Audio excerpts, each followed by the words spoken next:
नमस्कार दोस्तों, GNS news में आपका स्वागत है। हर उपयोगी जानकारी और काम की खबर से अपडेट रहने के लिए अभी सब्सक्राइब करें हमारे चैनल को और साथ में बेल आइकन भी प्रेस कर ले और वीडियो को ज्यादा से ज्यादा दोस्तों में शेयर करें। तो चलिए बढ़ते हैं खबरों की ओर। जी हां, आपको बता दें, देश के नए संसद भवन का 28 मई को उद्घाटन होना है। प्रधानमंत्री नरेंद्र मोदी इस भवन का उद्घाटन करेंगे, लेकिन देश भर के इस उद्घाटन समारोह को लेकर सियासत छिड़ी हुई है। अब टीएमसी सांसद महुआ मोइत्रा ने भी समारोह का बहिष्कार करने की बात कही है। उन्होंने पीएम मोदी पर कटाक्ष करते हुए कहा कि यह पीएम मोदी का गृह प्रवेश समारोह नहीं है।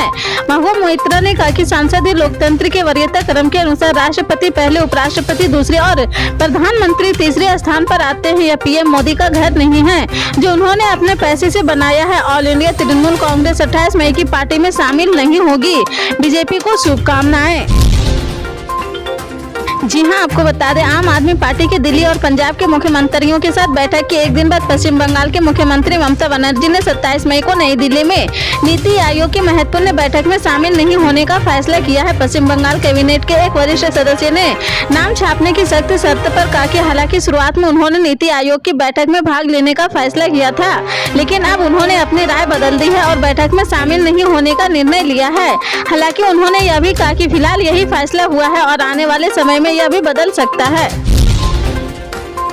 जी हां, आपको बता दें, कांग्रेस नेता राहुल गांधी ने नए संसद भवन के उद्घाटन समारोह में राष्ट्रपति द्रौपदी मुर्मू को आमंत्रित नहीं करने पर केंद्र पर निशाना साधा है और कहा कि सांसद अहंकार की ईंटों से नहीं बल्कि संवैधानिक मूल्यों से बनती है। कांग्रेस सहित 19 दलों ने बुधवार को प्रधानमंत्री नरेंद्र मोदी द्वारा 28 मई को नए संसद भवन के उद्घाटन का बहिष्कार करने की घोषणा की है, जिसके बाद उनकी यह टिप्पणी आई है। राहुल गांधी ने हिंदी में एक ट्वीट में कहा कि राष्ट्रपति को उद्घाटन नहीं करने देना और न ही उन्हें उद्घाटन समारोह में बुलाना देश के शीर्ष संवैधानिक पद का अपमान है। सांसद अहंकार की ईंटों से नहीं बल्कि संवैधानिक मूल्यों से बनती है। कांग्रेस महासचिव जयराम रमेश ने ट्वीट कर कहा कि संसद में लोकतंत्र की शहनाई बजनी चाहिए, लेकिन जब से स्वघोषित विश्व गुरु पधारे हैं तब से एक तंत्र की तोप चलाई जा रही है, इमारत नहीं बदली है। जी हां, आपको बता दें, उत्तर प्रदेश के रामपुर के एक विशेष अदालत ने समाजवादी पार्टी के वरिष्ठ नेता आजम खान को 2019 में नफरती भाषण देने के मामले में एक बड़ी राहत देते हुए निचली अदालत द्वारा दी गई 3 साल कैद की सजा को खारिज कर दिया है। खान के वकील विनोद शर्मा ने विशेष एमपी एमएलए सत्र न्यायाधीश अमित वीर सिंह की अदालत के फैसले के बारे में बताते हुए कहा कि निचली अदालत के खिलाफ हमने अपील दाखिल की थी, आज फैसला हमारे पक्ष में आया है। अदालत ने कहा कि नफरती भाषण मामले में निचली अदालत का फैसला गलत था, हमें उन सभी मामलों में दोषमुक्त कर दिया गया है। जी हां, आपको बता दें, उपराष्ट्रपति जगदीप धनखड़ अक्सर देश के विकास के विषय पर बात करते हैं। एक बार फिर बुधवार को उन्होंने भारत के आर्थिक विकास का जिक्र किया है। उपराष्ट्रपति ने कहा कि भारत के विकास अभूतपूर्व पथ पर आगे बढ़ रहा है। 2047 तक जिस साल आजादी के 100 साल पूरे होंगे उस वक्त देश का विश्व नेतृत्व करेगा। उपराष्ट्रपति जगदीप धनखड़ ने राजधानी दिल्ली में बीएसएफ के वार्षिक रुस्तमी स्मृति व्याख्यान में बोल रहे थे। इस दौरान उन्होंने सीमा सुरक्षा बल की तारीफ की है। उन्होंने कहा कि देश की आर्थिक प्रगति उसकी सुरक्षा से जुड़ी हुई है। धनखड़ ने जोर देकर कहा कि सीमा सुरक्षा बल जैसे रक्षा बल भारत का पूरी तरह विकास करने का काम करते हैं।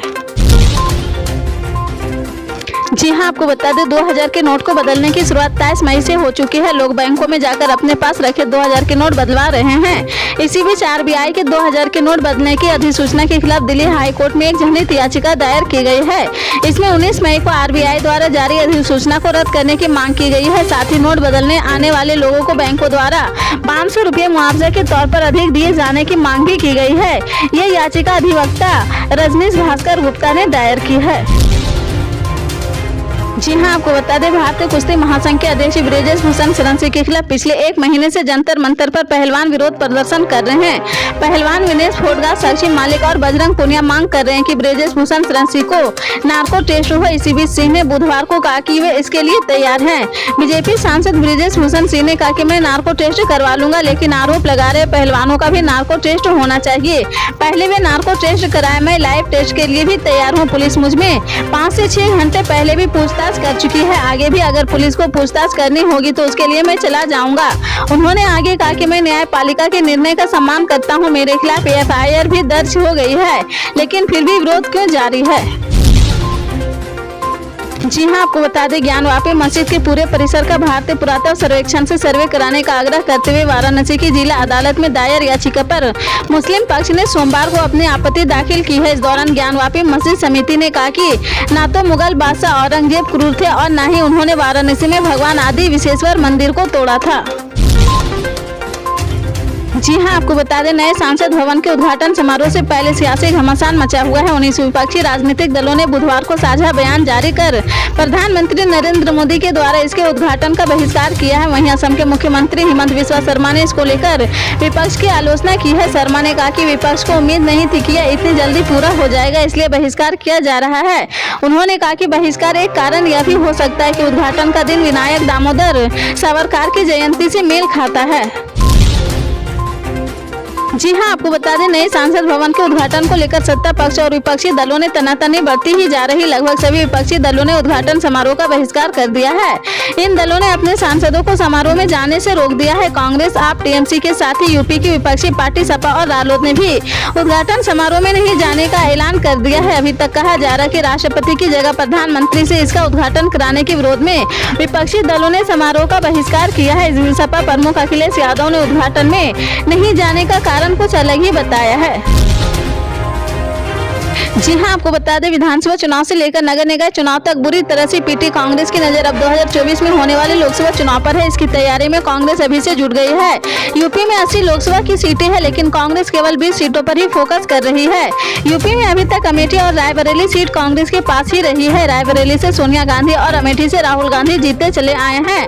हालांकि 2019 में अमेठी सीट कांग्रेस के हाथ से भाजपा ने छीन ली थी। लोकसभा के पिछले 2 चुनाव में यूपी की 20 सीट ऐसी रही जिन पर कांग्रेस पहले और दूसरे नंबर पर रही है। यहाँ कांग्रेस को 1 लाख से ज्यादा वोट मिले हैं। इन सीटों पर विजय पाने के लिए कांग्रेस ने एक बार फिर रणनीति बनाई है। जी हां, आपको बता दें लखनऊ समेत उत्तर प्रदेश के कई जिलों को थोड़े समय के लिए गर्मी से राहत मिल सकती है। एक बार फिर पश्चिमी विक्षोभ सक्रिय है। यूपी के पश्चिमी जिलों से दाखिल होने के बाद इसका प्रभाव बढ़ रहा है। ऐसे में 40 जिलों में आंधी और गरज चमक के साथ बारिश की चेतावनी मौसम विभाग ने जारी किया है। आमसे स्थित मौसम केंद्र के वरिष्ठ वैज्ञानिक अतुल कुमार सिंह ने बताया कि मध्य क्षोभ मंडल में दबाव का क्षेत्र बना हुआ है। इसके असर से बुधवार को तड़के 3 बजे के आसपास तेज हवाएं चली है और बूंदाबांदी हुई है। पश्चिमी विक्षोभ को अरब सागर से आ रही हवाओं को नमी मिल रही है। दूसरी ओर बुधवार से इसमें बंगाल की खाड़ी से उठ रही पूर्वा हवा की नमी से सूखना शुरू कर दिया है। ऐसे में अगले 2 दिन तक कई जिलों में खासतौर पर प्रदेश के उत्तर पश्चिमी, मध्य और पूर्वी हिस्से में आंधी बारिश के आसार बने रहेंगे।